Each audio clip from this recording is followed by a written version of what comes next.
Hey guys, Andy here from Mediocre Hobbies. There is a lot of talk floating around the water cooler these days of an upcoming reveal of a new Loyalist Primarch. A lot of people are hedging their bets on the Lion. If that's true, I'll be very happy, man. No one dislikes a big armored knight. But I thought it was about time that I went and dealt with Lord Guilliman himself, the Lord Regent, the Avenging Sun, as I have not yet done a video for him on the channel, and I'm sure it's quite an intimidating model for a lot of people, so I'm going to show you a few quick and easy techniques to get your Guilliman on the table, looking nice, and not taking weeks and weeks out of your time to get it done. Hope you guys stick around and enjoy the video. Before I get into it, just want to say a huge thank you to all my active patrons. Without you guys, as you know, I wouldn't be able to keep the lights on or the cameras rolling. If you're interested in joining my Patreon, there's links to that below. There's a bunch of extra benefits you get for being a member of the Patreon, such as an extra video every single week. So that's 52 extra videos a year and access to a private Discord server where you can hang out with me and over 150 other people and talk about your hobby on a daily basis. Okay, without further ado, let's get into the video. Okay, so this is the Guilliman as I have him. I've attached him to a temporary base as I'm doing his base separately. I have both of the heads on separate little pieces and his big aquilid winged back bannery piece as a separate piece as well. The model was sprayed black and then it was sprayed with grey Seer, and then I went on to Ultramarines Blue contrast and applied this all over the armor, taking my time to get a nice smooth coat across everything. Getting a coat on a surface like this is actually a lot easier than a really smooth surface. As you can see, there's so much filigree and detail on this that it actually sits really well with the contrast. It looks fantastic. So I'm just going to go through and make sure I get every nook and cranny. I don't want to miss anything. As quick as this tutorial is going to be and helping you guys get this miniature done on the table, this is the Lord Regent, the Avenging Sun. This is the Primarch that is currently leading the Imperium. I think he deserves your time. So I suggest you give it to him. I think this model is definitely going to be the centerpiece of any collection or any army that is seen on a tabletop. People will be stopping and looking at it. So taking that little bit of extra time with each step. I'm not talking about hours of time. I'm just talking, a little bit of extra few minutes here and there will really make all the difference. So once the blue is applied, it's time to go on to one of the most time-consuming steps I have ever done on any miniature ever. And that is to paint base coat, basically, the Retributor Armour Gold trim on his armor. There is trim on every single tiny piece of this miniature. And like I said, it is going to be a focal point of your army. People will be looking at it, so you don't want to have any mistakes. So taking your time here and not missing any parts is super important. I stuck on a movie at the beginning of this process, just some background noise while I was painting. And by the time the movie had come to the end and the credits were rolling, I still was not done base coating in all of the gold trim.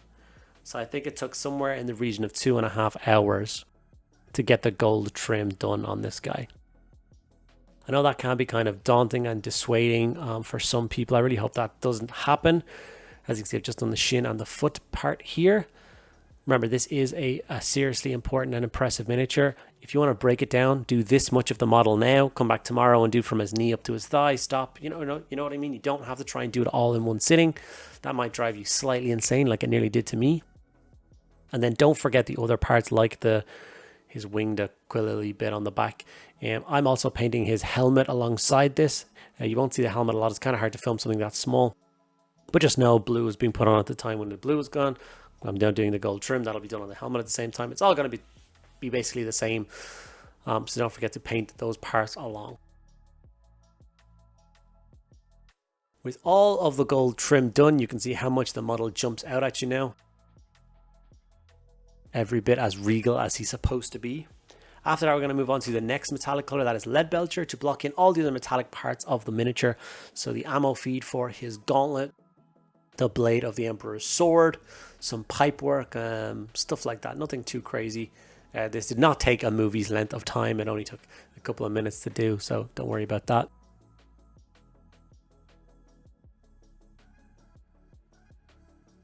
I have owned this particular miniature, like this exact piece. I bought him in the Triumvirate box when he was first released, and I'm only now getting around to putting paint on him. So he's been sat in my backlog for a number of years now. So it does feel really good finally getting it done. Pallid Wych Flesh is going to be the base paint color I decide to use for all of the Ultramarine symbols. So the big U on his knee and his shoulder with the kind of tabardy flory thing that goes over the top of it. Another really quick step, just getting the base coats done on this. Like, this model will get a full all over shade, and then we will build up those colors again. So don't worry too much about this. It's, like I said, just to put down a base coat. I also think I use this color for all the base coats on all of the Purity Seal fabric as well. Even though when we go to the layering stage, we'll be going in different directions with those colors, it still works as a perfect base coat for this.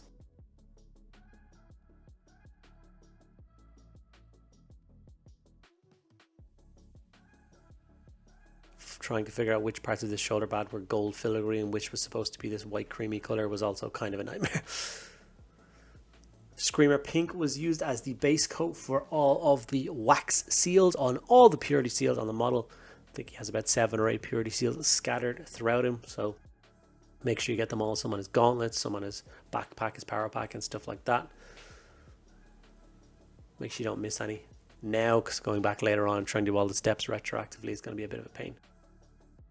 I do love Purity seals though, as this little spot color on certain miniatures. It really helps add something to it.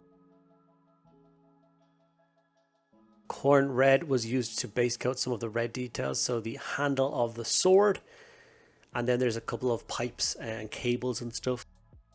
Power different parts of his armor that are supposed to be red as well, so I did those as a base coat in this. After that, we applied Reikland Fleshshade all over the entire model. People may be screaming and thinking I'm crazy. I'm going to say what I always say, trust the process. Reikland Fleshshade is an incredibly warm shade color, so it works a treat on gold. It'll work on all the parchment, it'll work on the hues, and it will darken in the blue a little bit, but we're going to be layering up the blue anyway, so it doesn't make too much of a difference. Just wait until you see the shade dry across the entire miniature and then tell me if it was a bad decision. Put in the comments below if you think it was a bad decision. So there you go, there's all the shade dried across the armor. I think the model is in a beautiful place to begin the layering stage, and I'm super happy with it. Now, I made the decision here that I wasn't going to painstakingly layer all of the gold. I want it to be slightly quicker. So what I'm going to do is dry brush the entire model now, Ironbreaker. Once again, you guys might be screaming and thinking that I'm crazy. What this will do is this will highlight all of the gold super quick. Instead of it taking a movie's worth of time going around layering it all, it's going to take less than a minute. We're talking 40-50 seconds of time with a brush, dry brushing the armor, catching all of those gold bits and adding a beautiful highlight to them all. You can see here the difference between the left and the right leg from a simple dry brush. All the way up the torso and chest is all done as well. So once this dry brush is done, that is the gold complete.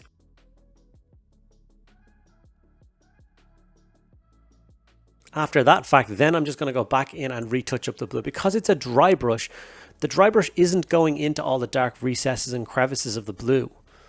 Those bits are still going to stay the same blue contrast and Reikland Fleshshade shade in all the recesses. It's just the larger bits that are going to have caught some of the silver.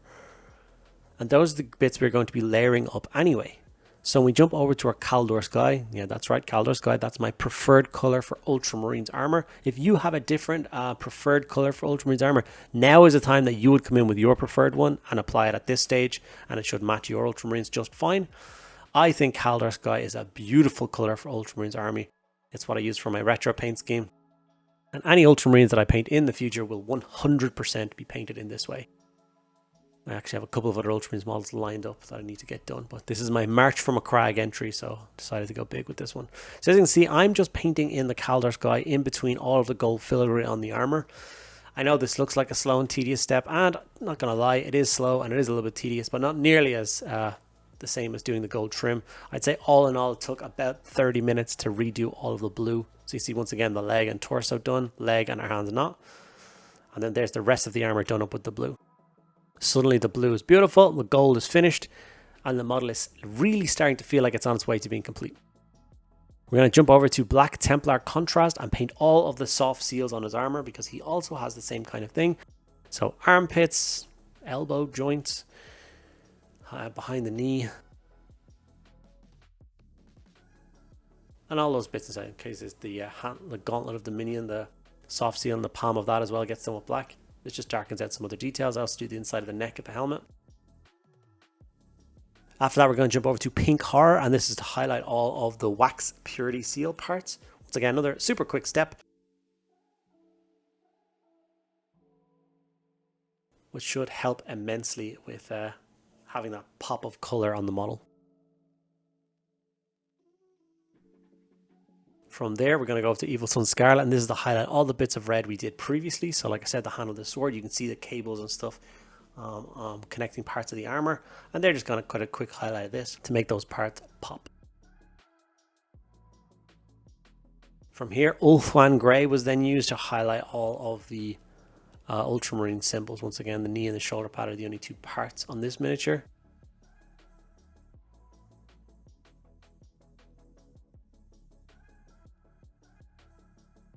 This looks like, when I'm recording it here, that it only took one coat to get that pure white color. That is not the case. I don't know why it looks so good on camera, but it did take me 2 or 3 coats to get the U to the color that I was happy with. It only took kind of a minute or two per pass, so we're talking less than 10 minutes work to get the Ultramarine symbols to the bright and vibrant color that I like. After that, Ushabti Bone was used to highlight the parchment parts on all of those purity seals.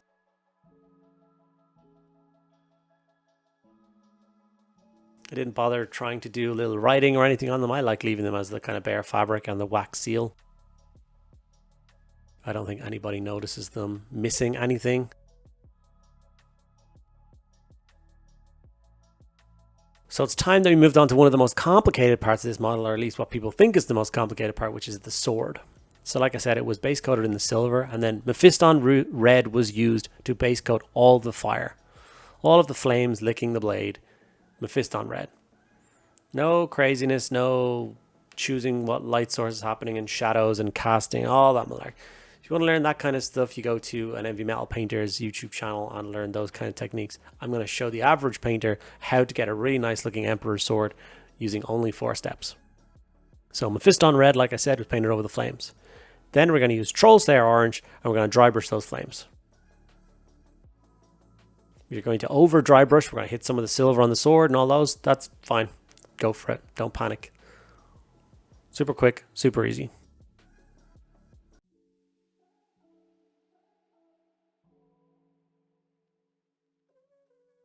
I've been doing fire this way for many years, and I've always thought it looks kind of nice. So let's go through and see if that is the case with the Emperor sword and see if you guys enjoy it.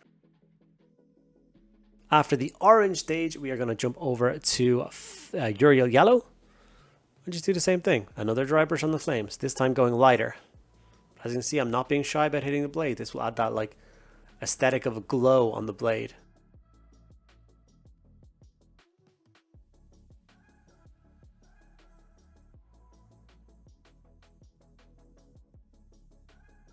And last but by no means least, just get a nice bright white, whatever one you feel the most comfortable with. The bold titanium white from Pro Acrylic is my favorite white. And you're just going to go with the lightest dry brush with that, just to catch the tips and the edges of the flames. And there you have a beautiful, simple and effective way of doing fire on, well, any fire, braziers or anything else that you want to. I did record some stuff on painting the face, but it was so hard to kind of zoom in and get the effect that I want, and it would also double the length of time in the video, the amount of steps I put into getting Guilliman's face looking like that. If you are curious and you do want to see the Snyder cut of the video where I add in all the face stuff, please let me know in the comments below. But as it stands, this is my finished Guilliman. I hope you guys learned everything you need to know to get a Guilliman painted up and on the tabletop. If you're wondering where that base came from, that was my Patreon exclusive video this week. My Patreons get an extra video every single week, and this is the one they got this week. So if you're interested in knowing how I did that, there's links to my Patreon below. Some quick finished images of the finished Guilliman with his beautiful face and of course his armored helmet. Hope you guys enjoyed the video as much as I did making it. Okay guys, and there we have it, one Lord Guilliman finished up and ready for the tabletop. As you can see, I used no advanced techniques, no craziness, no edge highlighting or anything that would take a whole lot of time. I just used some simple techniques to help you guys get your Guilliman on the table. Hope you enjoyed the video. If you did, make sure you give it a like. Likes are super important for videos. They help push it out to more people. The algorithm also tells me that 68% of people who watch my videos are not subscribed. So it would mean the world if you took 2 seconds out of your day and hit that subscribe button. If you have any questions about anything I did or any suggestions for any future videos to do, make sure you put it in the comments below and I will get back to each and every one of you guys. Thank you for sticking around to the end of the video. Once again, a huge thank you to all my patrons. I'll see you in the next one.